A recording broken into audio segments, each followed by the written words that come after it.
এবাৰ ভাবকচোন যদিহে আপুনি ব্যৱহাৰ কৰা ফেচবুকটো হঠাৎ বন্ধ হৈ যায় তেন্তে আপুনি কি কৰিব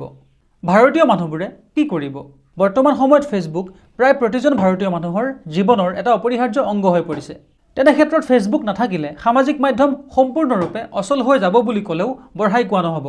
তেনে পৰিস্থিতিত যদি ফেচবুক সম্পূৰ্ণৰূপে ভাৰতবৰ্ষত নিষিদ্ধ কৰি দিয়া হয় তেন্তে সকলো মানুহে কি কৰিব ফেচবুকৰ কথা আমি অকণমান পিছত পাতিম প্ৰথমে আহক গুগল নামৰ সাৰ্চ ইঞ্জিনটোৰ বিষয়ে কথা পাতোঁ ভাৰতৰ ডিজিটেল প্লেটফৰ্মত গুগলে অতি গুৰুত্বপূৰ্ণ ভূমিকা পালন কৰি আহিছে আমি যেতিয়া এটা এণ্ড্ৰইড ফোন কিনো তাত আগতীয়াকৈ গুগলৰ প্লে ষ্ট'ৰ ইনবিল্ট থাকে অৰ্থাৎ গুগলৰ যিটো প্লে ষ্ট'ৰ তাত অলৰেডি ইনষ্টল হৈ থাকে কেৱল এখন চিম লগাই এটা জিমেইল একাউণ্ট খুলি চিধা প্লে ষ্ট'ৰত লগ ইন কৰি আমি প্ৰয়োজনীয় এপসমূহ ডাউনলোড কৰি ব্যৱহাৰ কৰিব পাৰোঁ এতিয়া ভাবক যদি আমেৰিকান এপসমূহ সম্পূৰ্ণৰূপে নিষিদ্ধ কৰা হয় কেৱল গুগলেই নহয় প্লে ষ্ট'ৰ গুগলৰ আমি ব্যৱহাৰ কৰা ইমেইলটো সেইটো গুগলৰ যাক আমি জিমেইল বুলি কওঁ অৰ্থাৎ গুগল মেইল ফেচবুক আৰু ইনষ্টাগ্ৰাম মেটা কোম্পানীৰ জনপ্ৰিয় মাধ্যম ইউটিউবৰ মালিক গুগল আনহাতে আমাৰ দৈনন্দিন কাম কাজত ব্যৱহাৰ কৰা ডেস্কটপ অপাৰেটিং সিস্টেম উইণ্ডোজ যিটো মাইক্ৰ'ছফ্ট নামৰ আমেৰিকান কোম্পানীৰ অধীনত অৰ্থাৎ আমাৰ সম্পূৰ্ণ ডিজিটেল ব্যৱস্থাটো আজিও বহু পৰিমাণে আমেৰিকাৰ কোম্পানীৰ ওপৰত নিৰ্ভৰশীল এতিয়া প্ৰশ্ন উঠিছে যদিহে এই সকলোবোৰ হঠাতে ভাৰতৰ পৰা নাইকিয়া হৈ যায় তেতিয়া ভাৰত চলিব পাৰিবনে উত্তৰটো হ'ল হয় নিশ্চয় পাৰিব এতিয়া সেইটো কেনেকৈ সম্ভৱ সেই বিষয়ে আলোচনা কৰোঁ বহুতে ভাবে যদি গুগল আৰু মাইক্ৰ'ছফ্ট নাথাকে আমাৰ বেংকিং সিস্টেম ব্যৱসায়িক ব্যৱস্থা আৰু অফিচ কাম-কাজ সম্পূৰ্ণৰূপে বন্ধ হৈ যাব কিন্তু এইটো একেবাৰে ভুল ধাৰণা চীন জাপান নৰ্থ কোৰিয়া আৰু ৰাছিয়াৰ দৰে দেশসমূহ গুগলৰ ওপৰত নিৰ্ভৰশীল নহয় তেনে ক্ষেত্ৰত সেই দেশসমূহৰ কাম-কাজ বন্ধ হৈ আছে নেকি একেবাৰে নাই বৰঞ্চ তেওঁলোকৰ টেকন'লজি বিশ্বমানৰ এই দেশসমূহে নিজৰ সাৰ্চ ইঞ্জিন ব্যৱহাৰ কৰে ৰাছিয়াই ব্যৱহাৰ কৰে য়ানডেক্স জাপানে ব্যৱহাৰ কৰে ইয়াহু জাপান চীনে ব্যৱহাৰ কৰে বাইডু নৰ্থ কোৰিয়াই ব্যৱহাৰ কৰে কোৱাংমিয়াং যাৰ অৰ্থ ব্ৰাইট লাইট যদিহে এই দেশসমূহে নিজৰ টেকন'লজি ব্যৱহাৰ কৰি বিশ্বৰ সৈতে আগবাঢ়ি যাব পাৰে আমি ভাৰতীয়ই কিয় নোৱাৰিম প্ৰকৃততে টেকন'লজিৰ ক্ষেত্ৰত আমি ভাৰতীয়ই এতিয়াও ভাড়াঘৰত বাস কৰি আছোঁ আৰু সেই ঘৰৰ গৰাকী আমেৰিকা আমি বছৰি টকা দি তেওঁলোকৰ ব্যৱস্থাসমূহ ব্যৱহাৰ কৰি আছোঁ কিন্তু এতিয়া ভাৰতৰ নিজা বিকল্প আছে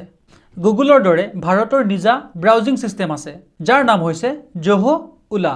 এইটোৱে গুগল ক্ৰোমৰ দৰে প্ৰায় একেই কাম কৰে আৰু উচ্চ মানৰ সুৰক্ষা প্ৰদান কৰে গুগল প্লে ষ্ট'ৰৰ দৰে ভাৰতৰ নিজা এপ ষ্ট'ৰ আছে যাৰ নাম হৈছে ইণ্ডোছ এপ ষ্ট'ৰ এইটো 12টা ভাৰতীয় ভাষাত উপলব্ধ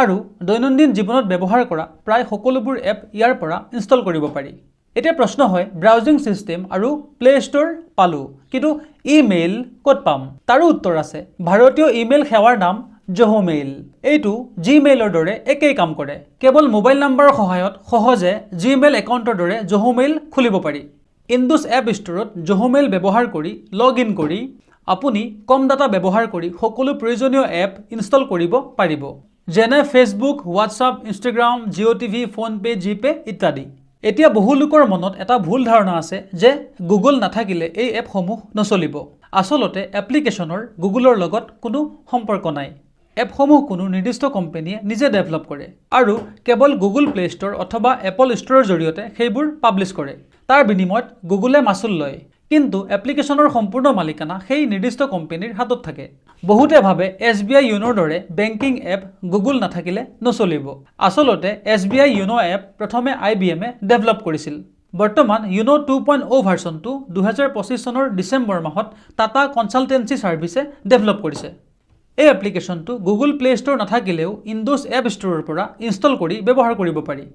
কেৱল আপোনাৰ ৰেজিষ্টাৰ মোবাইল নাম্বাৰ আপডেট হৈ থাকিলেই হ'ল ইচ্ছা কৰিলে আপুনি জিমেইলৰ ঠাইত জোহো মেইল ব্যৱহাৰ কৰি বেংকত ইমেইল আপডেট কৰিব পাৰে আন বেংকসমূহৰ ক্ষেত্ৰতো একেই প্ৰক্ৰিয়া প্ৰযোজ্য এতিয়া আহক ডেস্কটপ অপাৰেটিং সিস্টেমলৈ ভাৰতৰ প্ৰায় সকলো অফিচ বেংক আৰু ব্যৱসায়িক প্ৰতিষ্ঠানৰ মূল সিস্টেম উইণ্ডোজৰ ওপৰত চলি আছে যিটো মাইক্ৰ'ছফ্টৰ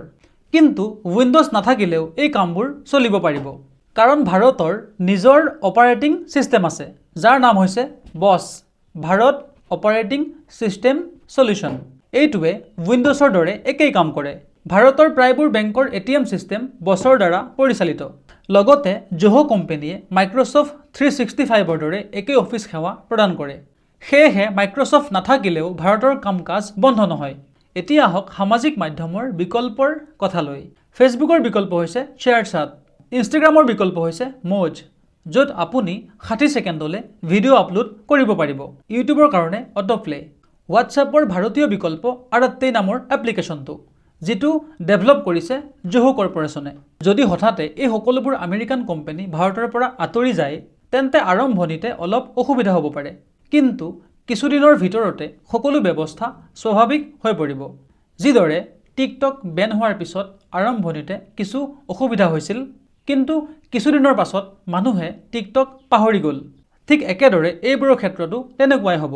শেষত ক'বলৈ গ'লে আমাৰ দায়িত্ব হ'ল থলুৱা প্ৰযুক্তিসমূহৰ প্ৰচাৰ কৰা। ৰাইজে কথাবোৰ জানিলেহে বুজিলেহে ব্যৱহাৰ কৰিব। এই ভিডিঅ'টো আজি নহ'লে কালিলৈ আপোনাৰ কাৰণে প্ৰয়োজনীয় হ'ব, আৰু সেইকাৰণে এই ভিডিঅ'টো ছেভ কৰি অথবা ডাউনলোড কৰি ৰাখি দিব, পিছত কাম দিব। জয় অসম, ভাৰত মাতা কি জয়।